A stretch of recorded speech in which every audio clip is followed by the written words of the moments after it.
Let's begin this hour at the White House. President Trump making waves again over a series of comments, raising eyebrows here in the U.S. and all around the world. Yeah, in an exclusive phone interview with NBC's Kristen Welker over the weekend, Mr. Trump refused to rule out seeking a third term in office, even though it's forbidden by the Constitution.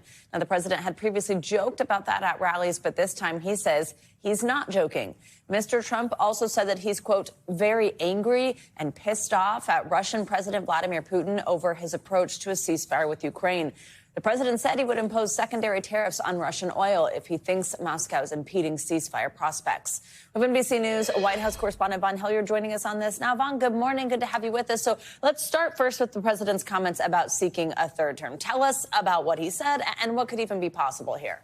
Yeah, good morning, guys. Let's be clear. The Constitution says you can't serve more than 2 terms. Yet, in that interview over the phone with our colleague Kristen Welker here just yesterday, he suggested that there were, quote, methods in which would provide him the opportunity to do so. One of those potentially would be if his vice president, potentially J.D. Vance, actually runs for president and he runs for vice president.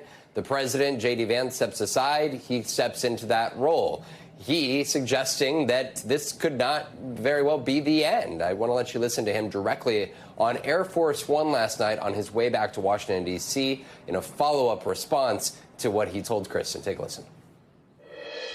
I don't want to talk about a third term now because no matter how you look at it, we got a long time to go. We have a long time. You know, we have almost 4 years to go. And that's a long time. But despite that, so many people are saying, you've got to run again. They love the job we're doing.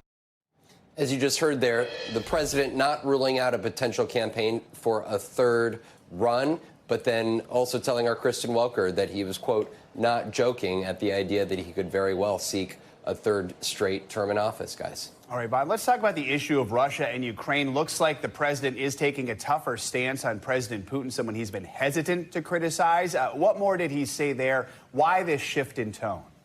Right. This is notable. We have not often heard, if really ever, criticism of Vladimir Putin by President Trump or candidate Trump from his first term all the way to today. He, of course, promised to end the Ukraine-Russia war in the first 24 hours that he was in office.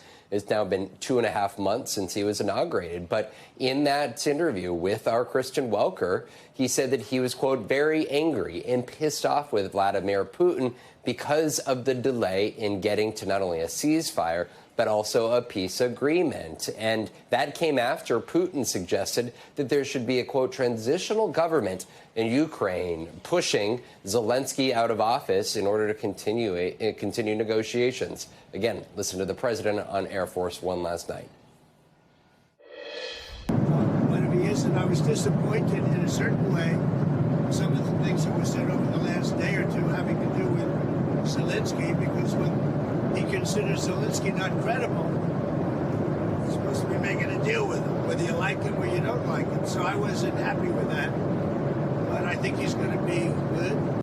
And guys, notably, he issued a direct threat to Russia that if they do not move swiftly in these negotiations, he will seek to put a tariff on other countries that import Russian oil, potentially 25% tariffs on what he calls secondary tariffs here. So this could be a big week ahead. He said he intends to get on the phone with Putin himself here in the days ahead. Vaughn, also the president was asked the story just not going away, this Signal group chat debacle where the editor-in-chief of The Atlantic, Jeffrey Goldberg, accidentally added to this conversation discussing military strikes in Yemen. Is the president still backing National Security Advisor Mike Waltz and Defense Secretary Pete Hegseth? He told Kristen that he backs both of the men. So at this point in time, it does not appear that anybody will either resign or be fired from the cabinet for their roles in revealing that sensitive or classified information on the Signal chat, or in the case of National Security Advisor Michael Waltz, being the one that brought Jeffrey Goldberg accidentally into the chat here. Just yesterday, it was the president that said that he did not receive a resignation offer from Waltz and that he didn't need to resign here. So we're just 1 week since this was publicly revealed from Jeffrey Goldberg, but we should know it's not just Democrats up on Capitol Hill that are continuing to scrutinize what took place over unsecure channels, but also Republicans have called for inquiries to proceed in this as part of an investigation, guys. All right. Vaughn Hilliard, thank you very much for your reporting here. Well, the Atlantic's editor, Jeffrey Goldberg, was on Meet the Press yesterday to talk about that text message exchange on Signal. Here's moderator Kristen Welker with more on that conversation. Hello there, Joe and Savannah. This week on Meet the Press, Atlantic editor-in-chief Jeffrey Goldberg says messages from Vice President J.D. Vance in a group chat with cabinet members indicate he disagreed with President Trump on the Houthi airstrikes in Yemen. You know, there's a really striking moment in the text exchange when the vice president argues against launching this attack. I want to read you part of that text. He says, quote, "The strongest reason to do this is, as POTUS said, to send a message. But I am not sure the president is aware how inconsistent this is with his message on Europe right now." Do you read that as the vice president disagreeing with President Trump after a decision had actually been made? Right. I not only read it as a disagreement with Trump post-decision, I read it as very fraught, because what J.D. Vance is saying in the group chat, which included, as you know, much of the cabinet, much of the president's cabinet, he's saying the president doesn't even understand what he's doing here. So I found that remarkable, obviously, given that J.D. Vance has tried very hard to make sure that he's 100% aligned with what Trump says. Here we have a serious, substantive conversation where he's telling members of the cabinet, members of the president's own cabinet, that no, he doesn't even get it. You can see my full interview and a lot more at MeetThePress.com. You can also get more Meet the Press right here on NBC News Now every weekday at 4 p.m. All right, Kristen, thank you. President Trump is revealing new details about the sweeping scale of his next round of tariffs. Later this week, he plans to announce those new tariffs on goods from other countries. Speaking on Air Force One yesterday, Trump told reporters the reciprocal tariffs will impact all nations, not just those with the biggest trade imbalances with the U.S. The tariffs will be far more generous than those countries were to us, meaning they will be kinder than those countries were to the United States of America over the decades. They ripped us off like no country's ever been ripped off in history. How many countries will be in that initial tranche? You'd start with all countries, so let's see what happens.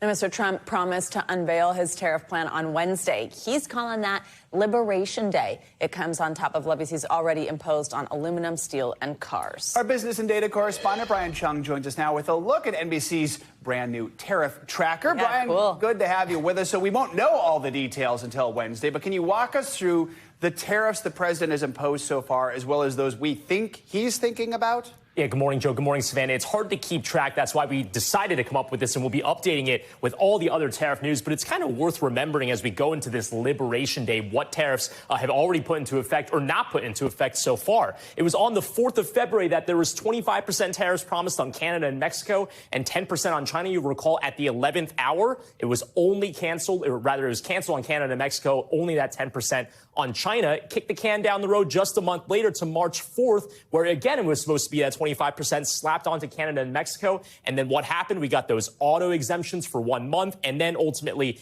any products that were compliant with the USMCA, which was deliberated and negotiated under Trump's first term. Just a week after that, though, we got steel and aluminum tariffs. And then now that takes us to where we are right now, the Liberation Day on the 2nd, and then the auto tariffs, which the Trump administration announced just a week ago, taking effect on the 3rd. Now, when it comes to the things that could be coming down the pike for other potential tariffs, semiconductors, pharmaceuticals, that will be big for the European Union. Don't forget about that 200% tariff he's proposed on wine and liquor from the EU. And then there's also copper. So, guys, the story here is really just beginning as we go to Liberation Day on Wednesday. It's going to be a busy week for you, Brian. We also know that President Trump, he spoke with Canadian Prime Minister Mark Carney on Friday.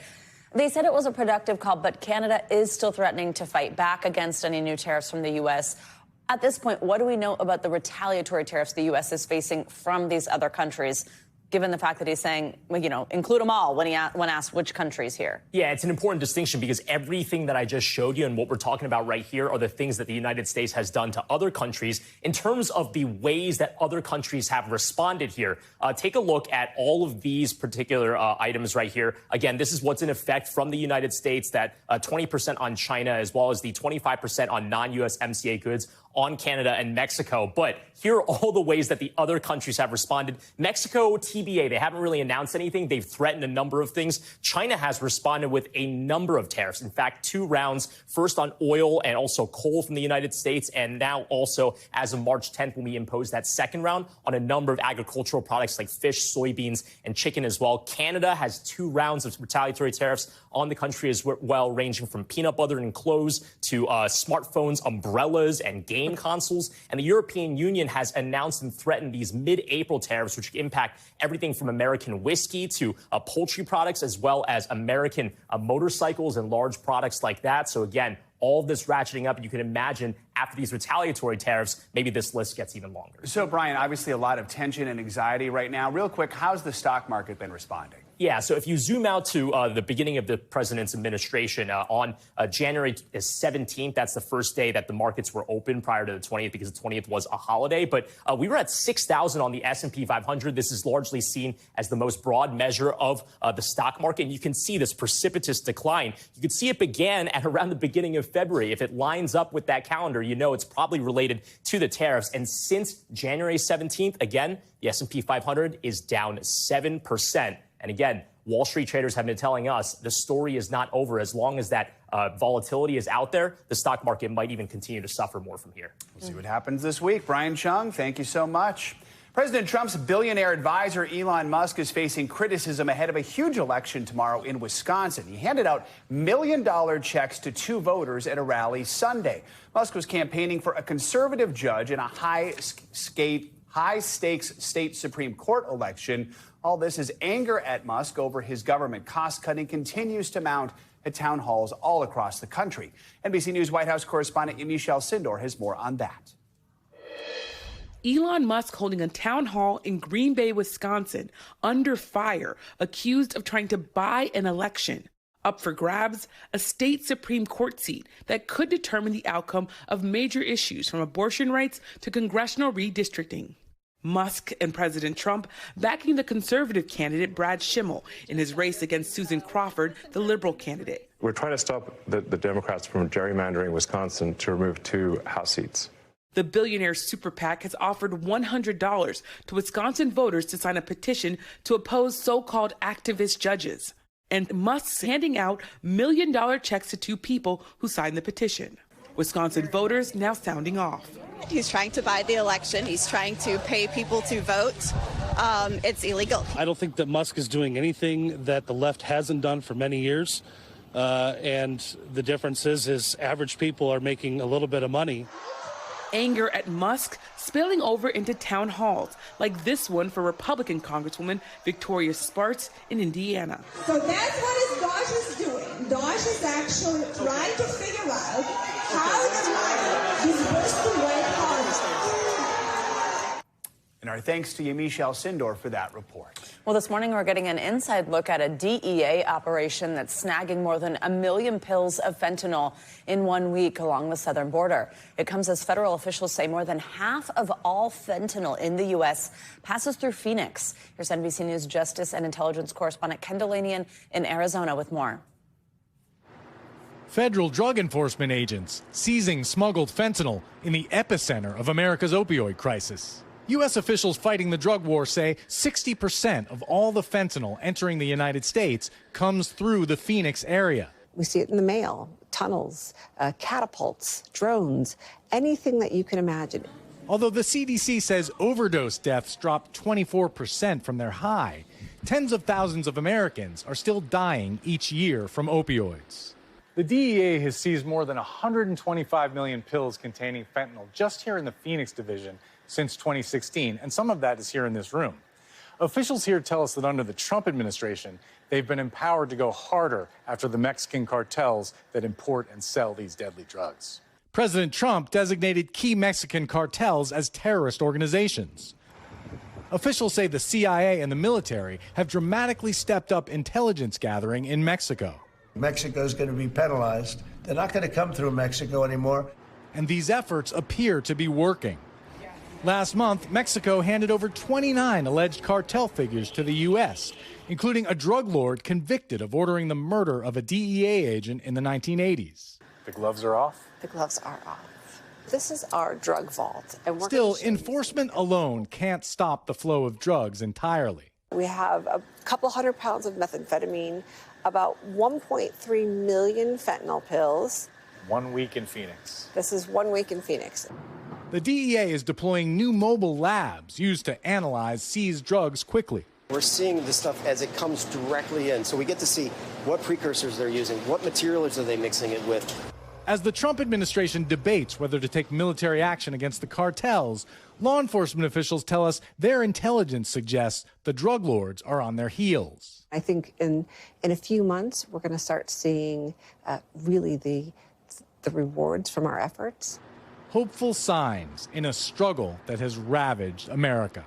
Ken Delanian, NBC News, Phoenix. A line of severe storms that swept across much of the U.S. has turned deadly. High winds in the Great Lakes and Midwest leveled trees and destroyed homes. At least 3 people were killed in Michigan when a tree fell on their car. In the South, cities like Miami and Baton Rouge were pummeled by heavy rain, which led to flooding. And icy conditions from Wisconsin and northern New England knocked out power to more than 500,000 customers in those states. And this morning, that system is pushing east. For more, let's bring in NBC News correspondent Adrian Broaddus. She joins us now from Elkhart, Indiana, with the latest. So, Adrian, good morning. Let's start where you are in Indiana. We're hearing reports of a lot of damage. What are you seeing?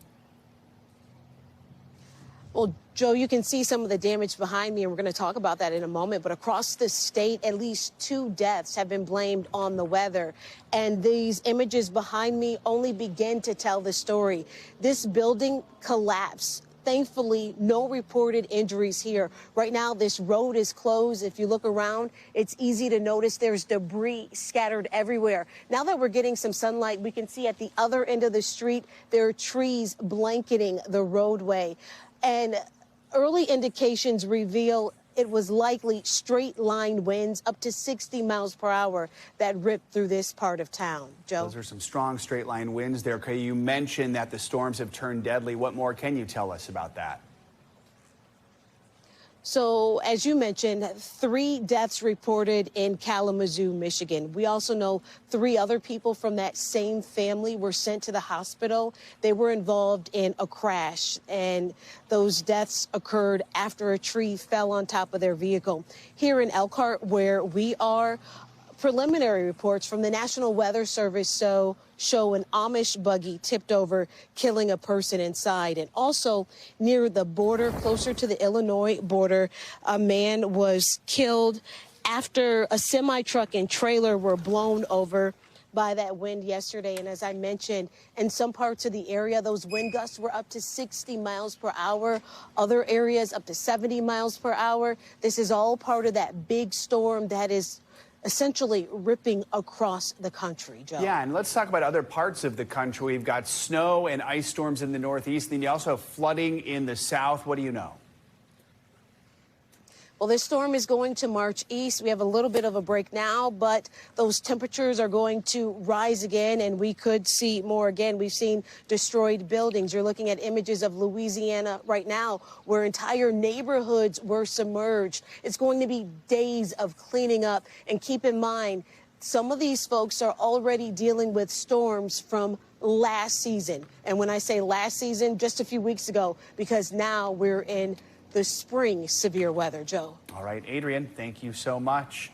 Both coasts are actually bracing for more rain this morning. So let's get to NBC meteorologist Michelle Grossman. Yeah, she's in studio tracking those spring storms for us. Hi, Michelle. Good morning. Hi there, guys. Great to see you. And what that means with both coasts, we're going to see that west storm move across the country. So we're looking at really 5 days of active weather as we go throughout this work week. Let's talk about this system that Adrian was just talking about. It's now impacting portions of the east into the Gulf Coast states. So active this morning. Typically, we get a little bit of a break with that lower energy in the morning, but we have lots of lightning still this morning. We have a long stretching cold front that's bringing some snow, some wintry weather on the northern side. On the warm side, we're looking at the chance for severe storms. That's going to last all throughout the day until it's off the coast later on tonight into tomorrow. And then we're going to worry about that storm moving across the west. But we do have a severe thunderstorm watch until 12 o'clock local time. So we're going to watch that very closely. But you can see all this lightning, really heavy rain as well. We're looking at heavy rainfall, the chance for hail, tornadoes, all of it as we go throughout this Monday. It is all due to this cold front that's that's moving to the east, bringing that heavy rain, bringing the tornadoes, damaging winds, and could see some pretty large hail in spots. Nearly 70 million people impacted by the risks today. Where you see the yellow, that is a slight risk. So we could see some strong storms. The best chance for seeing tornadoes will be in this orange area. That is 3 out of 5 on the severe scale. So we're talking places like Raleigh down to Savannah, Brunswick, Tallahassee, over to New Orleans are under the gun for the risk for tornadoes. And some of these could be on the stronger side. Heavy rain, that will be a thing too. This is a good thing in a sense in terms of the rain because we need this, especially in the Carolinas, especially in the drought-stricken areas. But it's going to be a tough go on this Monday. So we're looking at the chance for pockets of heavy rain where you see those darker colors, the reds, the oranges, the yellows. That's where we're looking at that heavy rain falling. Big story today. Then to the west, we have a spring storm there, damaging winds, really gusty winds today. Also more mountain snow and some valley rain. This is a system that's going to move across the country, so not much of a break for many. By Wednesday, look where it is. We're looking at heavy snow in the northern plains, the UP of Michigan, into parts of the Midwest, and we are looking at severe risk in the Tennessee Valley, into really from the Tennessee Valley all the way to the Ohio Valley. So we get a little bit of a break, but we have a storm right on the heels of this one, and we're going to see the chance for many days of severe weather. And because of that, we're getting these ups and downs with the temperature that are all over the place. Saturday it was 80, and then I went out and I was wearing a winter coat. So I went out, everyone was emerging from their cocoon, and then they were gone. Yeah, exactly. No, and I was in a dress without the coat when it dropped 20 degrees in like 10 minutes. Oh my gosh! Yeah. Somebody this morning, somebody said it was like somebody turned the air conditioner on. So strange, right? Like, thanks, Michelle. Sure. Thanks for watching. Stay updated about breaking news and top stories on the NBC News app or follow us on social media.